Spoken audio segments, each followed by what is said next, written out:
good morning, and welcome to another edition of Talk That Tech. The Number one tech morning show in the world. Good morning. Good morning. We are here, and so are you. Thank you so much for stopping by. And if you are brand new to the channel, go ahead, like, comment, and subscribe as it does well to help us get the message out.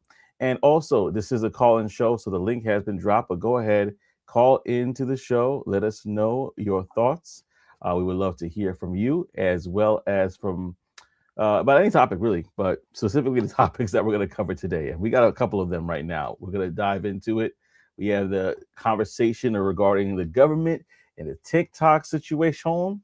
We have other conversations as well, but let's start off with that one because that one is a doozy. And I'm going to pass it over to Trey for more. Crazy work, crazy work. All right, so y'all, today we are talking about a $10 billion deal, controversy, and y'all already know the company, TikTok.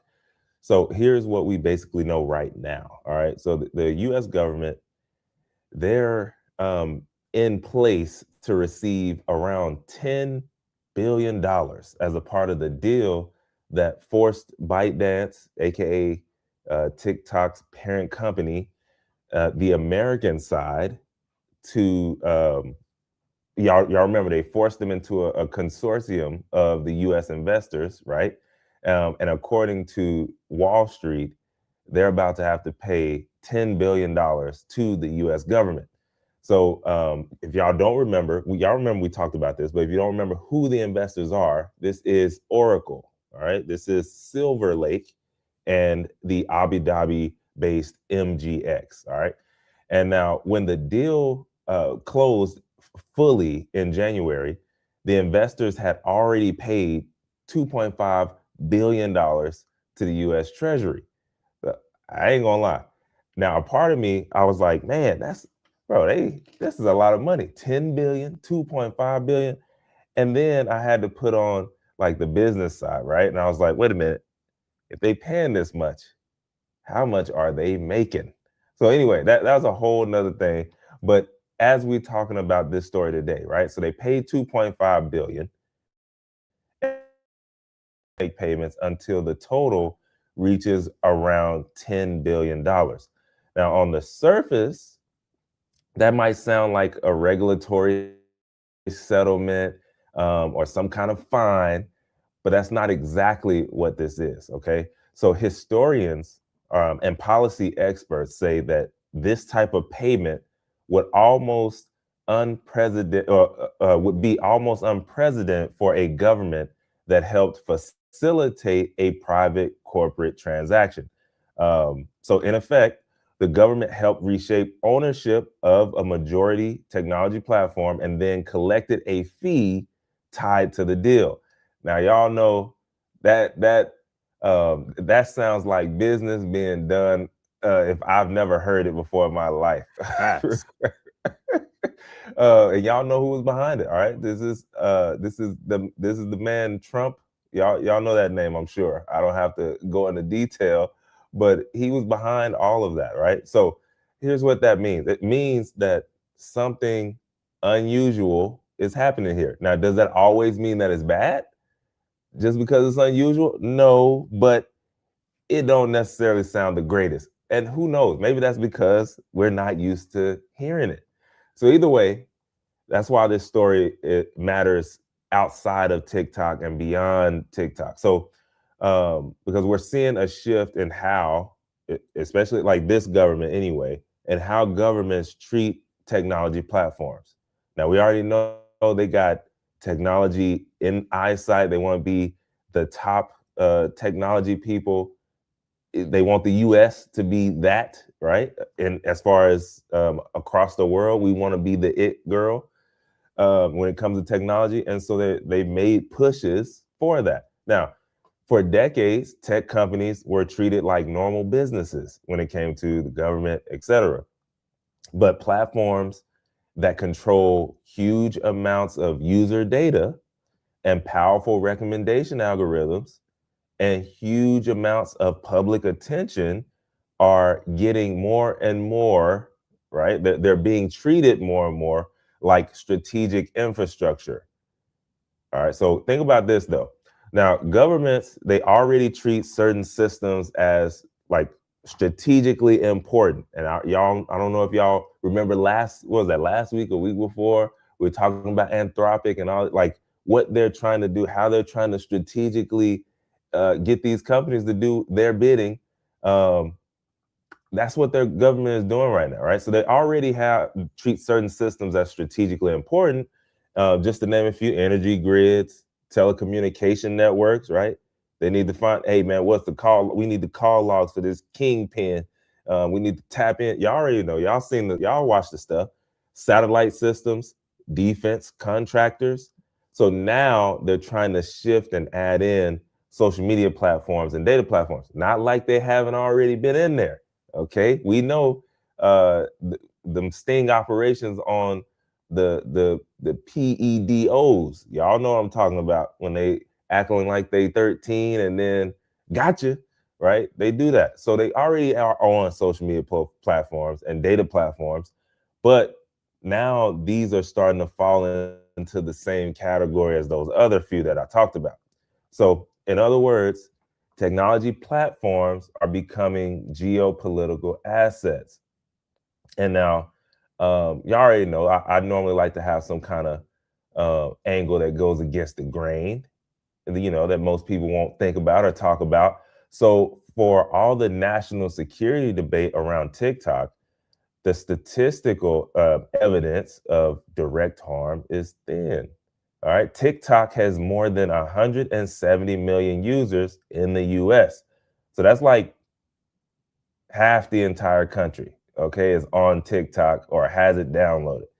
And despite years of investigating by Congress, intelligence agencies, and regulators, there has never been publicly confirmed evidence that TikTok's algorithm has been used to systematically manipulate the US political outcomes.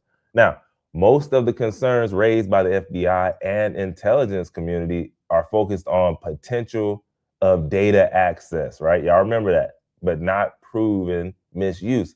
So that was their whole thing. So statistically, we're watching one of the largest government interventions into a technology company based largely on hypothetical risk scenarios. That was the whole thing. Like, oh, they could be spying on us and using, but I mean, were they really? Who knows? No, they're not. They have done it before. We talking about China. They try and get that info. That's a fact. But now, here's the thing, though, y'all. That doesn't mean the risk isn't real, obviously, but it does raise an interesting question. Are we responding to an actual problem when we're doing this kind of stuff, or or to the possibility of one? So historically, y'all know governments, they tend to intervene after the harm is done. So once something happens, y'all know, like I don't know, 9/11. Yeah, y'all remember that. After that was done, it got crazy, like more difficult inside of the airports for good reason. I hear older people talk about all the time, man, I used to just walk through the airport. It wasn't that. I was like, man, I ain't never had that experience. It's always been extra. But either way, the antitrust cases often take years or even decades after companies dominate markets.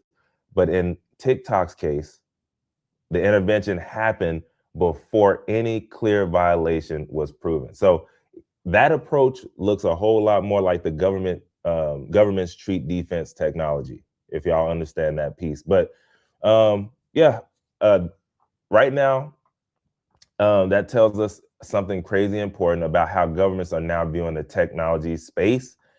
Tech is no longer just business; it's becoming part of national security and their strategy, and we're seeing it, happen in real time in a way that I don't know. You just haven't seen it before. Mm. $10 billion is a lot of money. I don't know how much more they're gonna get, or if that was just the full payout, and then they get to keep the rest. But if you work in tech, right, this shift and what's happening, it does really matter because now, depending on where you work, right, it could affect some things because your industry will sit at the intersection of business, politics, and then geopolitical competition. So that $10 billion payment, it just adds another layer to the story, obviously, because collecting a payment tied to restructuring of a major tech company, it blurs the line between regulation and like participation. Like, it's interesting. So we'll see, bro. Yeah, capitalism on Capitol Hill. There It's you go. definitely There you it's go. definitely a very interesting conversation. In fact, y'all, let us know your thoughts in the in the comment section below. Just want to let you know this is a call-in show, so if you want to call in and share your advice, go ahead and do so. Must be 18 years or older to call. But I was trying to think of what movie would represent this, and I don't think there's anything I could see to think of. I mean, we have War Dogs. If you remember that scene, he's like, "Oh, you want to take my?"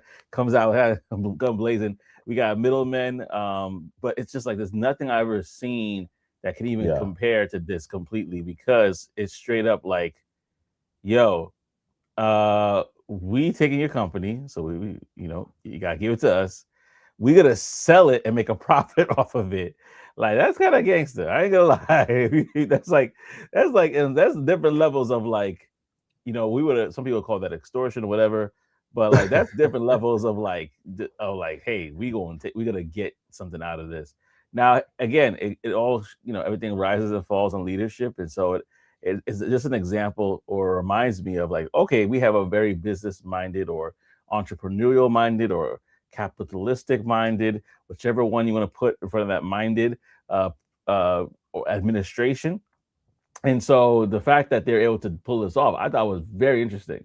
I don't know. I want to know if there's gonna be any backlash from this, and yet y'all let us know in the opinions in regards to just what will come down for other companies. Because let's say that this becomes a trend. We're talking about TikTok now, but there are other companies that might have some influences, not necessarily as big as TikTok, but for whatever reason, they could be like, "Hey, I don't like what you're doing. Either sell or you hit the road, Jack." And so I'm like, will this trend continue? And if so, who are the other companies that could possibly be in a situation? Now, one thing this reminds me of, I don't know why, but as we're talking about it, it reminds me of that tech dinner that they had at White House where everybody was singing the praises of the president. And everybody was like, hey, we in lockstep, sir. You don't gotta come for us. We Yeah. good. Yeah. And Including people who had different opinions maybe just a few years earlier. You know what I mean? exactly. They realized what was going on and what we need to do, and they sang a different tune. And so for me, I was just like looking. I'm just looking at things more of an observation and saying, interesting, because one of the questions that, and I'm gonna put it up here for those who didn't see it, but are we responding to an actual problem or the possibility of one?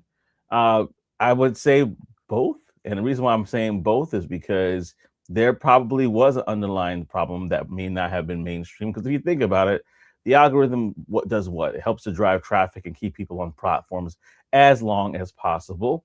And so, in order to do that, it has to gain some sort of insight on who is on the platform. It has to figure out what you like, what you're interested in. And if you're like, hey, I can use this to my advantage, not just to get advertisers to the right people, but maybe there's some people that like data because data is gold nowadays, right? So Facts. to think that that is not being harvested and used in some way, shape, or form that we may not know of, it probably is a bit naive.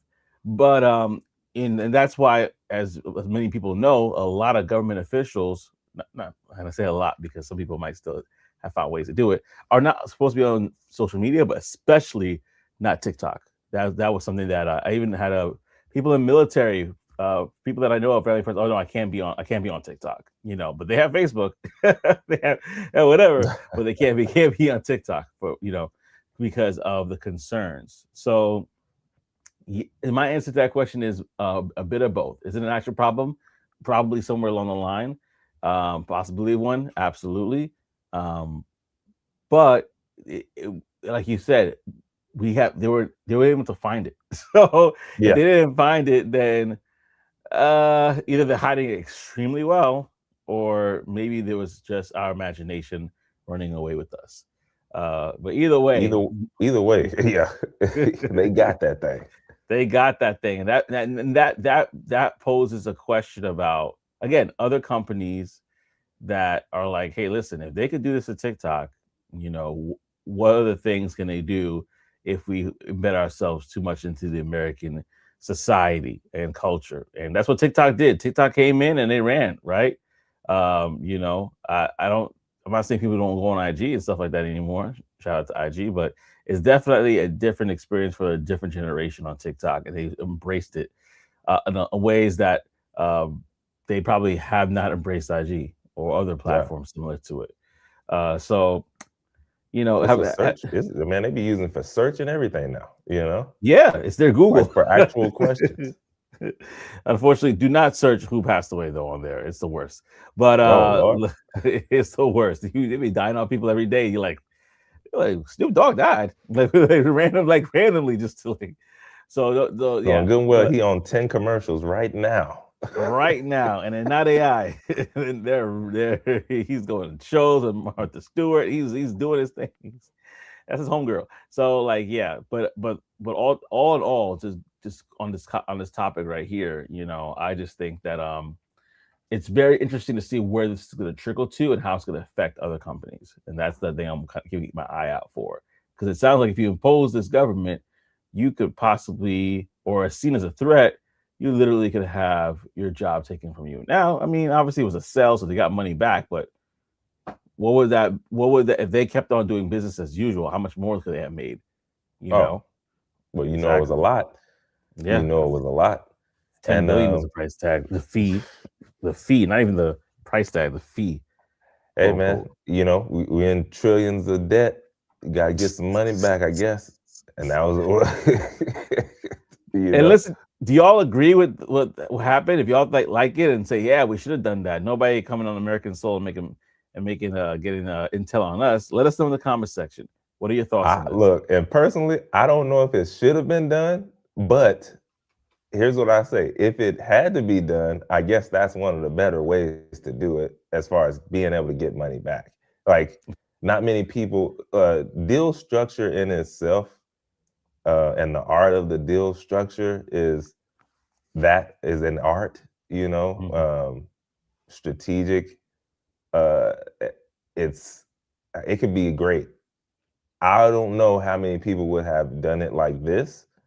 Mm. And even if it was a sale, or even if it was like, we got to take this over, I don't know how many would have been able to get 10 billion out of it. Um, but that being said, I don't know if it's good or bad. I don't know. I have no clue. I guess we'll have to find out. Like, if we look up and now that becomes a thing, no matter who's in the office, hey, government made a sale and they took a huge cut. Like, we know where it started is basically where that goes. But as far as if it's good or bad, I have no clue. But what I Yeah, do know is it's a crazy deal. it's insane amount of money. 10 billion. I mean, I know we got inflation and everything, but 10 billion is a whole heap of money. I guess when you look at And trillions then of dollars in debt, and it's like then drop in the bucket. bro, and then exactly that too. But then you think about it, like, does it operate like a tech deal, right? Like, if you're the Yeah, person who structured the deal, who got it done, do do you get a little like, hey, 1%, hey, 0.1%? Does I that go know. to you or your family estate? Like, who knows? I don't know. Yeah, what's the fine print? What's the fine print? The individual now gets a Hey, cut off that because it's not necessarily supposed to be a I'm just government saying. thing. Yeah, that's a good point. I don't. I That's a great point. But it reminds me of the power of being a power which is even broking a deal. Like when you think about channel sales or anything where you're like sometimes the middle person between two people getting things done, and you're literally just facilitating things. There's a lot of power in that. I mean, sometimes it's funny. Sometimes it's crazy because I'm thinking about it like right now. You're not creating the product, you're not manufacturing it. You're literally just facilitating a deal, and Hey, there's a man, money to be made in that. We could talk about big that too. big Clarence Avant, man. Shout Yeah, out to I was him, thinking the about him, late great, bro. man. Shout out to Y'all, the late great. I think the documentary is still on Netflix. If y'all haven't checked out that I hope so. documentary, Let me go look at the. I just don't remember the name of it. I love that documentary, The but Godfather. Me too, bro. That was one of them ones for sure. That was one of them ones. yeah, I gotta. Why you? Huh? No, I'm the Black Godfather. Yeah, Yeah, watch it again because it was so good. It was so good, and I yeah, think that yeah, man. And yeah, go ahead. I hate it. Here's what I got a love hate relationship with that documentary, bro, because I Oh yeah, know yeah, yeah. The one aftermath. thousand percent that is the reason why his house got broken into and everything that transpired. I know that it was because of that, because of the way he lived his life. Like, Yeah, if you were in, you knew who he was. If you weren't, it was a regular black man. yeah, You know what I mean? So, but once that documentary got out and the stuff that transpired after it, you can't help but think that was the reason why. You and know, that's terrible. Yeah, no, I. That's a good point to bring up. That's a good point to bring up because I think that um, and that shows another thing about this world. You know, when it comes to exposure, sometimes exposure leads to expansion, but too much of it could lead to demise. And so that was a sad part of the reality of it. And there's a lesson in that too. Sometimes what you just got to sometimes you got to do some things in the secret oh and for just stay sure, there and just stay that's a there. fact. Don't let your left hand know what your right hand is doing. Operation Takeover is in the building. What OTTO up, is in bro? the building. Peace and blessings, family. Definitely appreciate you rocking with this one and rocking with us again. So let us know your thoughts on this. We definitely want to hear from you in regards to any of these topics. We got a lot to cover today, and we're gonna keep the conversation rolling.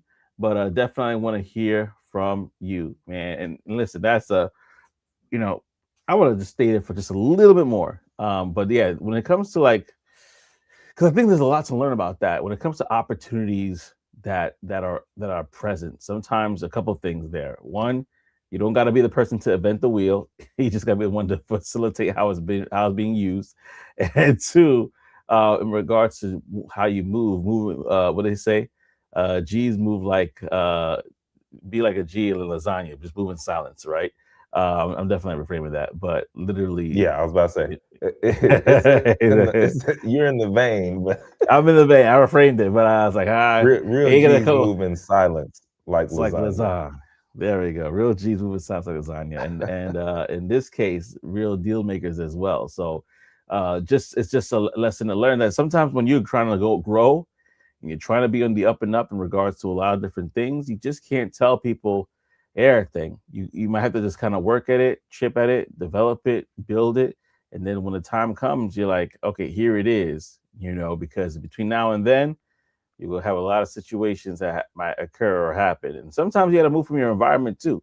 Now this is more. I'm That's not going on a tangent, but that's most time.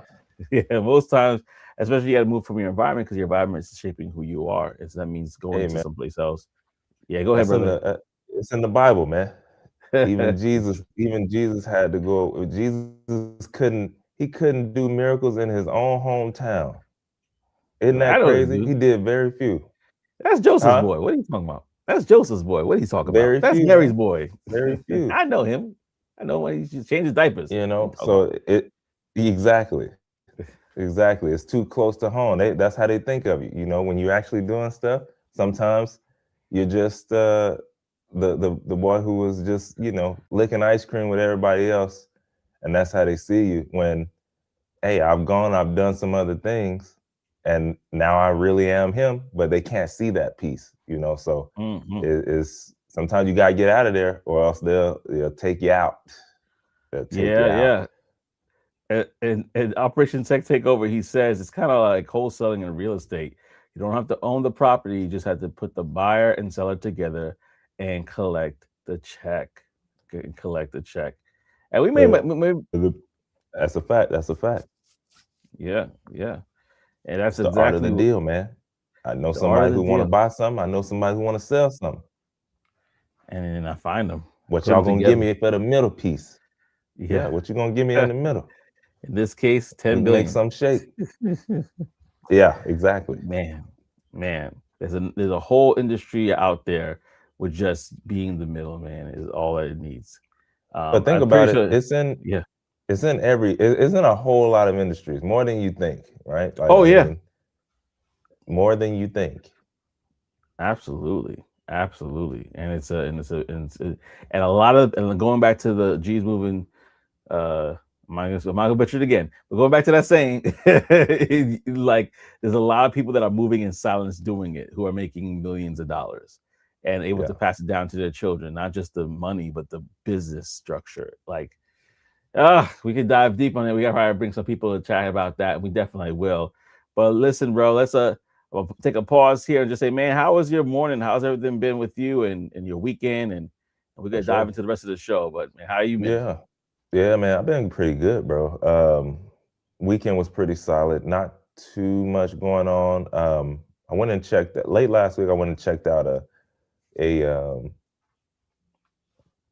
a new black coffee shop, a black owned coffee shop. And Okay, cool. it was good vibes in there, man. It was good vibes in there. Had a good time. I actually met my cousin, and we were chopping it up and working from there. But and then outside of that, man, I'm trying to think. Not too much happened this weekend, dude. Uh, Sunday went to church, had a good time, came back home. Saturday, I didn't do too much outside of the house, but I mean, it was the wind this whole weekend was pretty crazy. And it was like kind of cold, but not cold. I don't know how to Yeah. explain it, but we had some crazy wind this weekend. But yeah, Mhm. I was in the crib, man. Um, yeah, working. That's it. You know what I mean? But how was your weekend though? No, it was good. Saturday I had a pretty like heavy front load Saturday. I was working with like two bands, doing music stuff, preparing Oh for yeah. the whole holiday season coming up here, and working on that stuff. But it was good overall, man. It was good. Like I think it was a good time. Spent some time just chilling for the rest of the day on Saturday, Sunday. Kind of the same after church. It's just like trying to chill, let my wife go out, do a little shopping to get some girl time, and that was pretty much it, man. It was good. It was good. It That's what's was it up. was good, I and I hope. forgot. I did check out some baseball, bro. They got the World Classic going, and Oh the yeah, yeah, Dr. so I Higgins. forgot. Hey, I love the Dominicans, man. You know, it remind me. I'm almost one, man. When I went to Mexico, they was asking me, Dominican? I was like, no, no, no. I'm US. No, Poppy. I'm US. But no, they were killing it until you know, I had to kind of I was going with DR until and the US, and then they met each other yesterday. So I had to go with US uh, yesterday, you yeah. know, for those reasons. But hey, they came out on top. US came out on top. So we'll see what happens. But yeah, I did check those out. I forgot.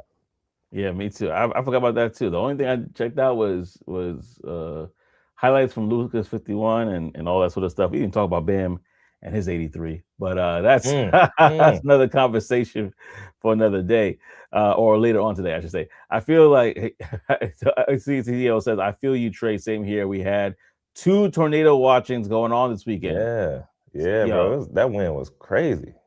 that was nuts. You know what's so crazy about it too is like we're hearing tornado watches, snowstorms, 80-degree weather all in the same week. It's like, No, what's no, that's going a on fact. here? That's a Um, fact, man. like, what's going on here? It's a glitch in the system. I don't get it. It's supposed to be one or the other. But yeah, no, it was nuts, y'all. It was nuts. But here's one thing that I thought would not be a nut idea, and that is the Tech Wire and sharing all the good stuff that's happening down there. So the Tech Wire, for that, those who don't know, basically is brought to you by Secure the Badge, which is a website that you can basically check out for upcoming events that are going on. Right now, we're in the month of March, so there's a bunch of different things that has happened already, but there's things that are coming up as well. So we have Aspire Selling that's happening. Summits today. It's actually free. So if you want to check that out here, I will copy the link and I'll drop it to you in the comment section so you guys can check it out for yourself, because there's a lot of things going on here that you want to find out for yourself. Go ahead and check it out. There's also National Society for Black Engineers, NSB annual convention that's happening this week too, March 18th to the 22nd. Now that's $600 for a ticket baseline, but if you know somebody that knows somebody, you could be able to get in there. And that's what one thing we want to talk about is that there's a community here that if you could join it, literally it pays for itself. So you want to go to securethebadge.com. Follow the link that says join the community, and you'll be able to get tickets to that event, others at no cost to you. Diversity Tech is happening this week. All things AI is happening in March 23rd, 24th in Durham, North Carolina. Diversity Tech is in Philly. And then RES Conference 2026 is happening in San Francisco at the end of March around the same time, the 23rd to the 26th. So check out the website for yourself. Look it up. See all the information that's there, because you never know what might be working out for you and what's in your neck of the woods. OTTO says, yes, Mother Nature and Old Man Winter need to kiss and make up so we can get back to some regular weather. It sounds like they're That's kissing too hilarious. much right now, if I'm honest. They need to separate, because they kind of intermingling right now. I'm talking about snowstorm and tornadoes at the same time. Y'all back away. 2 degrees of separation at least. Save something. Save something for the. Save something. Yeah, for the in between seasons. This is like, yeesh. But yeah, man.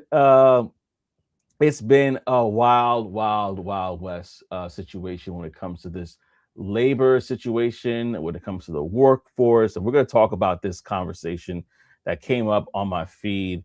And it's unfortunately something that we're seeing a lot of.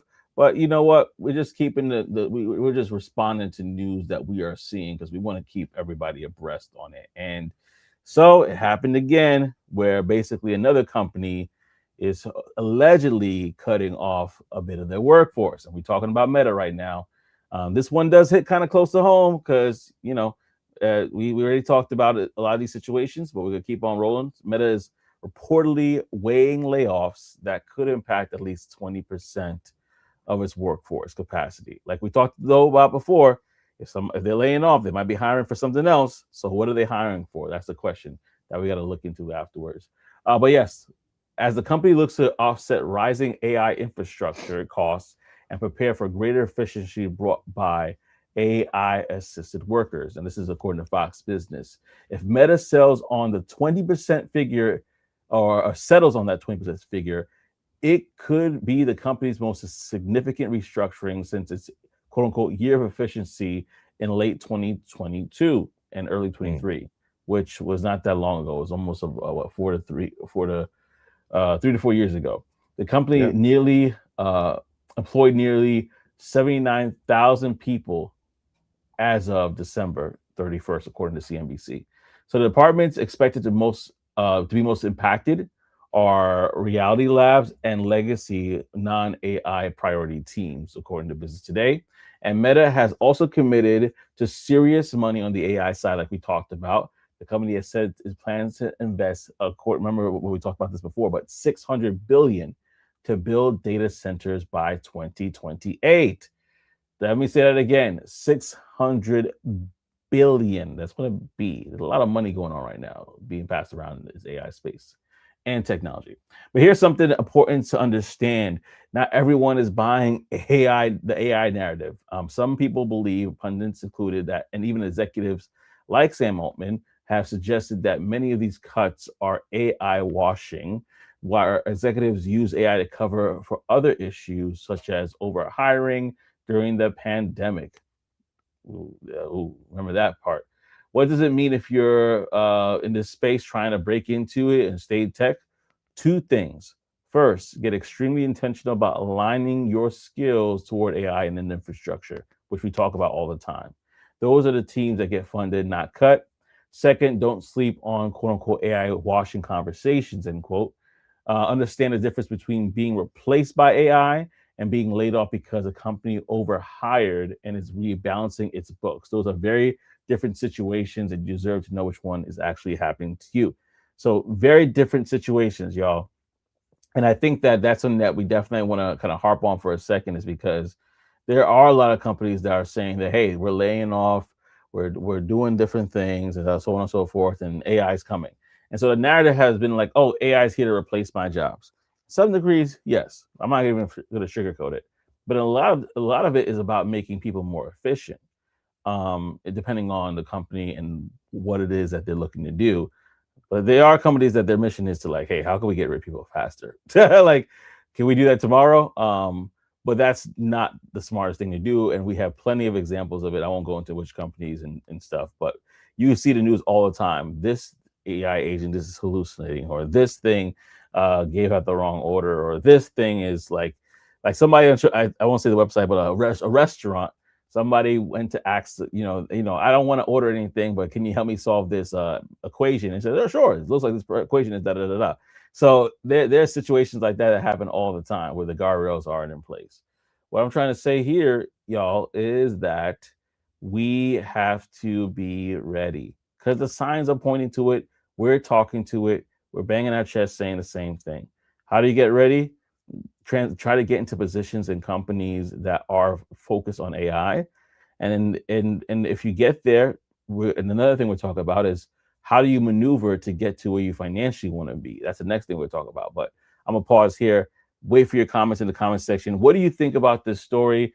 Do you think Meta is really lying about this? Do you think this is really AI whitewashing, or AI washing, or what else do you think it is? Right? Let me know in the comment section what you think it is. Oh man, I don't know why that was so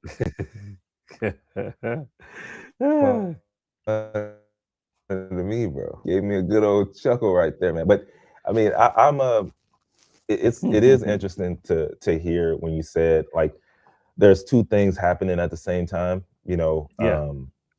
Like two situations. You have okay, is it being replaced by AI? Yeah, kind of. And then are there companies that are doing layoffs because they overhired and now they're correcting, the balance sheet a little bit? Yeah, maybe Hmm. for sure. So I think we just got to know that hey, two things can be true at the same time, and depending on what company you're at or thinking about, it's possible that it's one or the other. The other piece that I did like was when you were talking about aligning the skills in the right way, right? So where is the investment going in the company? I think that's so huge. Like people at Meta right now, Yeah. y'all got AI teams and you know how much money they pouring in that thing. There's no way I'm not talking to somebody in one of them AI teams or on the AI department and trying to, hey, when's the next opening? Are y'all Yeah. doing in-house first, in-house hiring? Like, I need to be on that list. I need Yeah. to try and figure out, like, unless you're like super way high up, and then even still, I don't know. I'm still trying to get over there. Like, hey, For let real. me in. I think right now for a lot of the companies, especially the larger ones, money is flowing into the AI, Yeah. data infrastructure, right? All stuff we talked about: cloud computing, cybersecurity, and Hmm. semiconductors. So if we can find Yeah. ourselves on that side of the tech business, right? These are the areas that we know that are being funded, they're being expanded, um, more priority over there. So I think when we see those things happening, we can't just sit there like it's not, Mm. right? Like there is some writing on the wall. Most of the time we're just glancing at it. We're not even actually paying attention to what the writing is saying. So I'd like to think that those are some of the better areas that we probably should be focusing on if we're looking to get in the space. Yeah. Obviously, if I didn't mention cybersecurity, that's for sure is one as well. But Oh yeah. yeah, yeah, I mean, um, it's interesting to say the least. But Yeah. that's funny, bro. Yeah, no, as you're talking, it remind me of something. Like I was on a conversation with someone yesterday, a friend of mine who's a recruiter at an AI company, and we were talking almost an hour about situations, and this came up as well because I asked him like, "What are you seeing in the marketplace?" He's like, "Bro, like, um, even myself, having a business, I had to pivot because health insurance and stuff like that."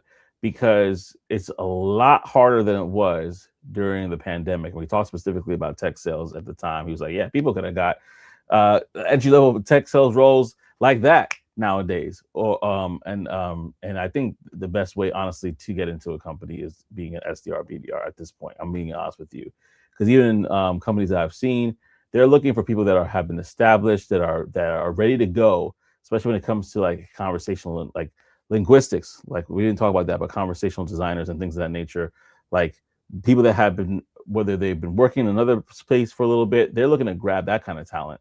And so it's really specialized roles that people are getting drafted from other companies. But coming straight out of college, it's getting really tough to get into any of the roles unless it's really specialized. You might have done an internship, um, or you're just an SDR, BDR, honestly. And then you grind it out for a year and a half, 2 years, or whatever the case may be. And then from there, you get the opportunity to pivot into a different area within the company. And now I'm definitely going to talk about that in a moment because there's like a part two to this story that I wanted to kind of expand upon. But what the reason why I'm bringing up that conversation is because um, the whole point of it in regards to how hard it is now is because the pandemic kind of brought this time where there's a lot of companies that overhired during that time, and they did lay off some people and do some restructuring like right afterwards in 2022, 2023. But if you talk about how big some companies are, those quote unquote restructuring and still needs to take place in order to get them to a place where it's like, oh, we're actually in a place of productivity. So I think that it could be a bit of both in this situation because if you're spending $600 billion, you you have to probably relocate some allocate, that's a word, a few assets and things that you have because you got to make space for that, right? You're invested in there. So I don't think it's completely AI washing, but if you remember, man, and I'm speaking to the audience when I say y'all, like if y'all remember the pandemic, how it was like almost like candy, and like in regards to it being an employees market, like literally there was drive for talent. They wanted to get talent. Now it's different. They do want talent, but they want to specialize in the AI spaces, the voice AI, and just everything that has to do with agentic services. They want that sort of talent. So that's where the pivot needs to happen on a technological side. Now, the infrastructure side, we talked about this as well. The plumbing, the HVAC, like all those different things are going to be needed. How do you position yourself to get into the companies that are on the forefront of that? Because not every company is going to get those contracts. And that's something I think that either we talked about it offline or online, but not everybody's going to get those contracts. It's very hard to get those contracts. But if you have the skill set, you can find out, do research and find out what companies are on the forefront of these huge contracts with these huge data centers. Um, they're popping up everywhere. There's like a data center that's being built in Jersey. Like they're popping up everywhere. So there might even be one that's you don't have to even travel far from. That might even be in your neck of the woods. Find out who's got the deal, and especially if you have experience in any of those kind of skill sets. Let's see how you could pivot to that. But yeah, No, it's crazy, bro. Never know. yeah, absolutely. Well, I do have a part two to this story, but it's a different situation. It's not necessarily in regards to, um, it's not necessarily in regards to Meta itself, but this conversation made me think about something that really kind of uh, was my focus when I started my channel, my YouTube channel, which was about helping people get into the tech roles, right? Specifically tech sales, because that's what I was able to pivot into. And so one of the things that was talked about a lot back in those days was job hopping. And the same conversation that I had with my recruiter friend yesterday, he was like, I don't know. That whole thing has changed, he said. And I was like, really? He's like, yeah, like, nowadays it's like, talking about his situation and other situations. He's like, listen, if you're in a company, the best thing to do is eternally see what options you have, because you could go to another company and think the grass is greener, and all of a sudden the rug is pulled off of you because they're doing their own restructuring, they're doing their own situation. So it kind of came up about job hopping, that it isn't a cheat code that it used to be. And that's the serious problem for entry level folks. But let me go to the conversation. Let me go to right here. I see. All right. So I have Petersburg address says, I think Rock doesn't AI wash Petty. because what? The Pettysburg. Oh, got me. The Pettysburg address. I think God doesn't AI wash because what Elon does with X. The rest are government subsidized. So unfortunately, it is 100% wash. That's a good point. Interesting. That's a really interesting point right there. Yeah, it's a really interesting point.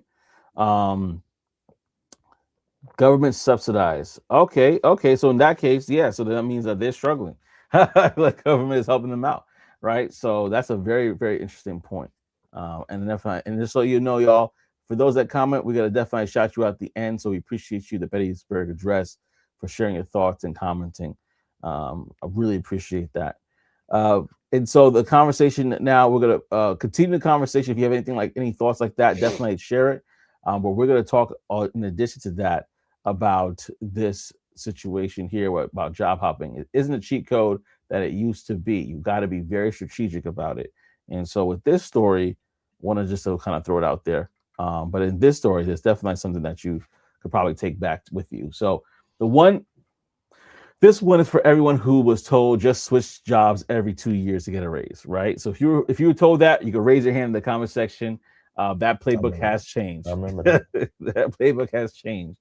Workers who switched jobs in January saw a median pay increase about 4%. So only 4%, less than a third of the roughly 14% raises seen at the peak of the pandemic hiring boom in 2022. So compare that time in 2022, 14%, to now where it's only 4%, right? Now, don't get me wrong. Hmm. There's some companies that they'll come to you and they'll give you the bag because they see who you work for, what you've been working in, and they want you, they want you. So they'll give you the bag. But this is specifically talking about 2 years you job hopping, right? This is according to CNBC, by the way, and less than half of the workers uh, gained from switching jobs was in 2019, right? So the reason the level of quits of people quitting their job are measured by the Bureau of Labor Statistics has contracted by nearly 1/3 since the peak in early 2022. So people ain't leaving their jobs. They're like, listen, this Yeah. economy is Yeah. crazy right now. And so people aren't leaving their jobs. So employees are simply don't need to compete for what the way they did. There's not much competition in regards to there is competition outside if you like in the job market, don't get me wrong. But in regards to like employers, they don't have to like compete for talent as much like they used to do. So looking ahead, if low hire, low fire continues to characterize the labor market, the job change premium could compress further, limiting to the extent to which workers can securely and meaningfully get pay bumps by switching roles.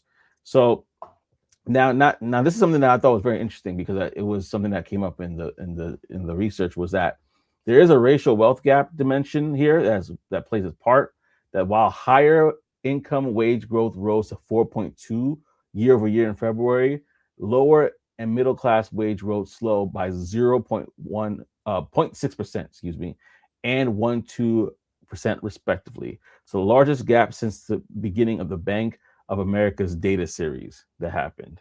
So this is basically that's their study on that.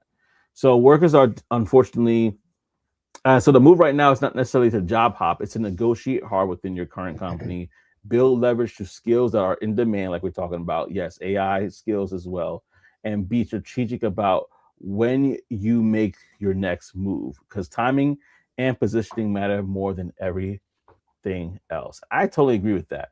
I totally agree with that. But I'm gonna pause here and let you get your thoughts. Now I got some thoughts about that I want to add. I mean, I mean, really, bro. I mean, you said it all, man. And it's one of those things where job hopping. Sometimes the grass looks greener on the other side because it's actually turf. It's it's not It's not it's real. not real. Touch No, it. you get over there and you're like, wait a minute.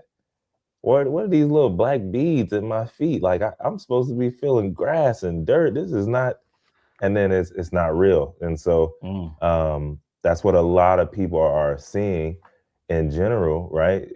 Especially if you were probably one of the later ones to job hop, then you caught that fire. You landed somewhere and then you found yourself at the bottom of the senior ladder when the layoffs happen. And yeah. so everybody knows last in, first out. Yeah. So yeah, I mean, one job hopping it definitely used to work because the labor market it was expanding crazy. It was going crazy. Like you meant, I think it was 2022. You said that was like the height of it. But when markets tighten, when they and companies start trying to be more efficient, aka adding in AI and cutting down, getting lean, automations, then yeah, I mean you might be finding your way out, or trying to stay in and hang on. So, Yeah. yeah, I mean, it was a cheat code at one point because I don't know the number you said 14%. Yeah, I that know was some a people they was getting 20 and yeah, 30, a like lot of money. 20 and 30% Yeah, that was a off the midi that was a move. median, 14%, Yeah. so Yeah, yeah, I can see, yeah, okay, that makes sense. yeah, but you're absolutely right. I said, I'm hearing some of these just sign-on bonuses alone. I'm like, "What?" There you go. Yeah, there you go. Yeah, it's a different Yeah, so, time, and it's go go ahead, ahead. bro. Yeah, I think it was lagging a little bit. Say Oh, it I didn't again. have none. I said I was done. Oh, okay, yeah, no, I was gonna say it's a different time, and this is one thing that I know it sounds silly for me to say this, but I don't think it's silly actually. I think it's just it's just something that I really kind of feel wholeheartedly is that I think it took me to the pandemic to really kind of focus in on the fact that timing is so important. Just taking that pivot to go into the tech industry at that time. If I waited and said, "Oh no, I'm just gonna, I don't know about this thing. I'm gonna chill for whatever," it would not I would not be where I am right now. There's just so many different things happen because taking the time, looking at what the times are saying, reading the tea leaves, put your finger, what's the weather like? And literally kind of following what the weather is to make that pivot in the right time. I know there's tons of people that unfortunately they waited and now they're waiting still because they didn't want to jump in when they got there. And also not only is timing but stewardship. Like once you recognize the time and once you get into the thing, how do you steward that thing well? Like, are you busting your behind to make sure that you are going above and beyond and doing well to stay in that position, because now we have the situation where it's job hugging. People are hugging onto their jobs, trying to get promoted internally, not looking to leave because either they're at a good place or they're a place where things are like, or they're just like they know the economy is tough, so they're not trying to do anything extra, right? I'm gonna go Yeah, to come yeah, from yeah, the yeah. Pettysburg Address. Appreciate you. Definitely subscribe if you have not, because I appreciate your comments. I think job hopping trended hard. Then after a couple of, can me read properly. I think job hopping trended hard AF. Then after a couple of cycles passed, performance resumes and references started show data that steered employers in the direction back to an earn your keep outlook. Absolutely, making noticeable gains scarce. Appreciate you. Thank you for subbing the Pettysburg Address. Appreciate you for sure. Appreciate that. No, But no, yeah, yeah, he's yeah, totally right there. that is, let me go back to this part. That right there. That is it. That is what happened in the pandemic. People they hired like crazy trying to get the best talent, and some people would not took advantage of that in the wrong way, using their per diem to buy home supplies and all sorts of stuff, and Oh, not doing their man. work. Like I don't remember we talked about that. Remember that we talked about that Yeah, story. yeah, Like bro. oh, I got some toilet paper for the house, and now it's like, okay, going back to the next comment, making noticeable gains, scarce, right? They're trying to focus on productivity and people not stewarding the role that they got, man. People 100. didn't steward it. Earn your keep, and which earn your keep is honestly, from as long as I know, like earn your keep has always been a part of the work culture, but in the pandemic, there are a lot of people that had a lot of leeway because it was like, Yeah. listen, we gotta keep this town, we gotta keep them happy, we gotta build a jungle gym over there, we have to have kombucha on tap over there. Like it was like cater to me, like the Destiny Child song. Let me cater to you. And now it's like, Hey, man. hit the road, Jack. Don't you come back no more. I was at that kombucha. Hey, I was at it, boy. I stayed at it. You just listen, this is it. Hey, And man. so now, Hey, y'all need to refill that over there. yeah. I'll be back in 20 minutes. You know what I And mean?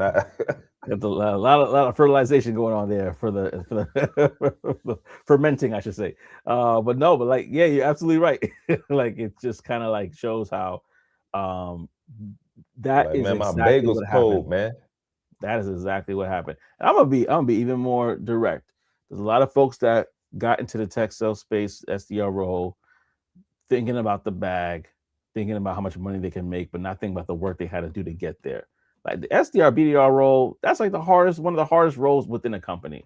It's entry level, but it's grunt work. And I don't think Yeah. people fully understand it's grunt work, but it's grunt work to get to a purpose and a place, right? If you could prove yourself in that position, you could get to higher levels. There's a regional vice president in my company who started off as an SDR BDR and worked their way up, Yeah. and now they, traveling all across the world, United States, brokering deals, right, and doing all sorts of stuff. But you got to start somewhere, and I think that a lot of people don't want to start somewhere, steward that thing well, and then grow from there.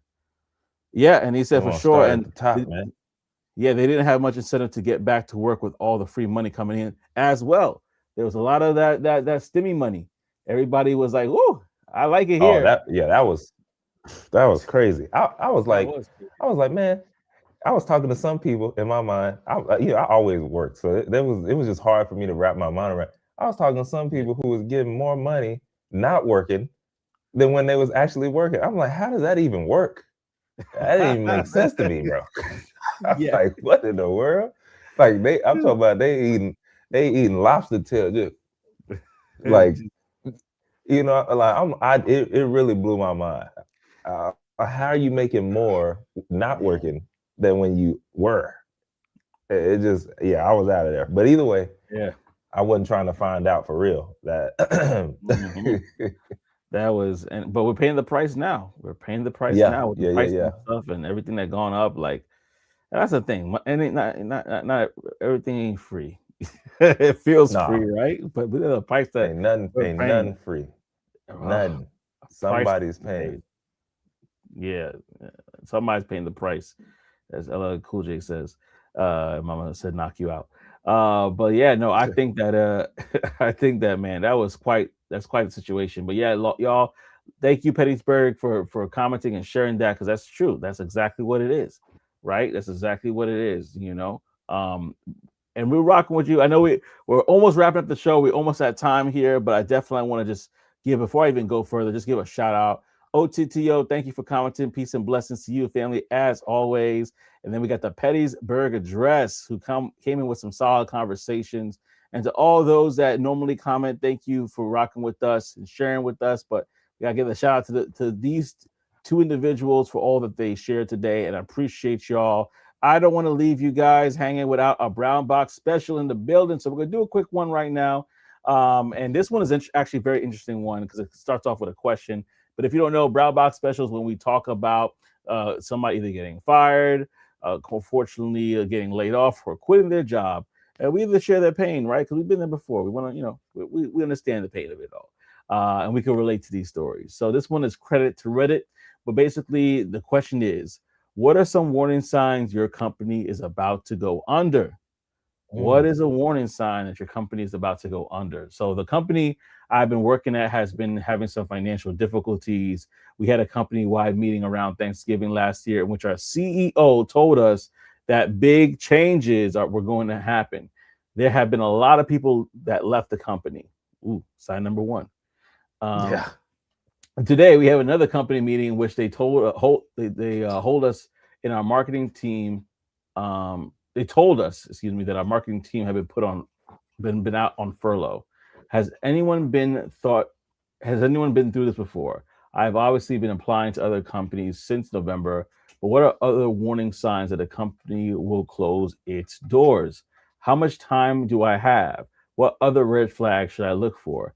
I have my HR person's a Google Calendar that I stalked and knew that something was up when a bunch of one-on-one meetings were scheduled leading up to the meeting with marketing. Any more tips? If y'all have tips in the comment section, let us know. Um, I'm about to go to this. I'm about to go to this conversation. Wait. It makes sense, man. Yeah, I want to go to your comment, Pettysburg. I'm definitely gonna go to your comment right there because it's hilarious. I want to talk about it. I'm gonna do this question first, but we're gonna end on that comment because it's funny. I want to definitely talk about that. But yeah, in regards to this here, right here, like, what are the signs that your job is for me, when they said, hey, if they tell me out their mouth that, like, listen, we're not going to be promoting right now. There's like, there, I don't know about going under, right? Completely, but that's one. Yeah. People leaving is a big one, like Yeah. especially Yeah. Yeah. leadership. Because if it's leaders, like Yeah. if they're leaving, then they know what's up. Like they're like, Yeah. yeah, this not gonna be the place for me. Um, you know, that's different from in the timing too. Like if they're leaving, if they're vested and they're like, hey, I want to try something new, that's different. But if they're like, uh, yeah, I'm out of here, and it's like, what's going on? If it's publicly traded, not performing well, that's a big sign too. But like that leaving thing is the biggest thing I've seen. I don't know if you have anything Yeah. else to add to it, but I want to go to Nah, the bro, biggest that's the biggest red blinking light, man. Like the wrong or right people at the top dipping out of there, multiple. Like, trust me, not a good sign. It's No a way. sign that they know and they're, making way and moving around. You probably should be doing the same.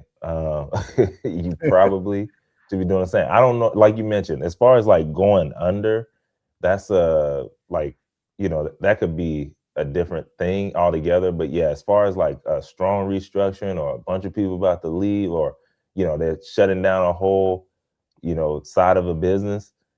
Yeah, people at the top leaving and multiple of them at the same time. Yeah. Hello.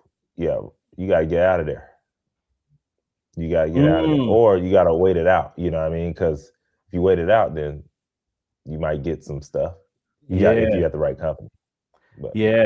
And the Pettysburg Address said losing benefits or reduction of benefits, especially I ain't insurance, is never a seen that. red flag. Golly. I didn't know that either. Like that's definitely like you got no insurance. Yeah, we got to cut that out there. Yo. Yeah, that means that they're bleeding. They're the point they can't. Ah, It means they can't afford to give you insurance. At that point, yeah. are you 1099? Like, are they switching you from might want to might want to hey switch my stuff over to 1099 so I can at least get some tax incentives. Oh man, no, that is crazy. But listen, y'all, if you're watching this on the replay, let us know your comments in the comments section as well. We want to hear from you about this. Yeah, like what are the warning signs? Because we probably could be missing it. Like, what are the warning signs that your company is going under? I don't think mass hiring is one of those signs, but maybe you know something I don't know. I think it's the opposite. It's a sign of growth. So, but like, let us know, what are your thoughts on that as well? Like, what are the signs that your company is going under? He said, I'm a chef, a good one. I make employees sign contracts for my protection. Smart. Man, listen, if I'm out, if you're in Florida, got the restaurant, hit me up, man. I might want to check you out. Get some food, get some grub over there, man. Come through. Yeah, but I want to go to this comment because I thought it was hilarious. He said in Florida, I was getting the government stipend plus SNAP a month plus unemployment at $400 a week, and I was still getting 80% salary cash each week. Bro, my savings was lit. Yeah, that's what I'm talking about. See, I was like, how in the world are they doing? I had no clue. I didn't know how it worked. But yes, I have family who were for sure.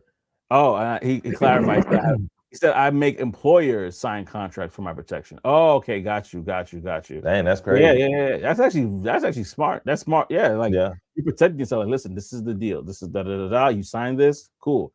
Notarized. Bam. It should work both ways. It should. I respect it. I respect that, man. I respect that. Well, yeah, listen, y'all. Thank you so much. This has been a great episode of Talk That Tech. We appreciate you as always. If you haven't, be like the Pettysburg Address. So like, comment, and subscribe to the channel. And we will talk to you on the next episode of Talk That Tech, the #1 tech morning show in the world. We'll see y'all next week, baby. Peace.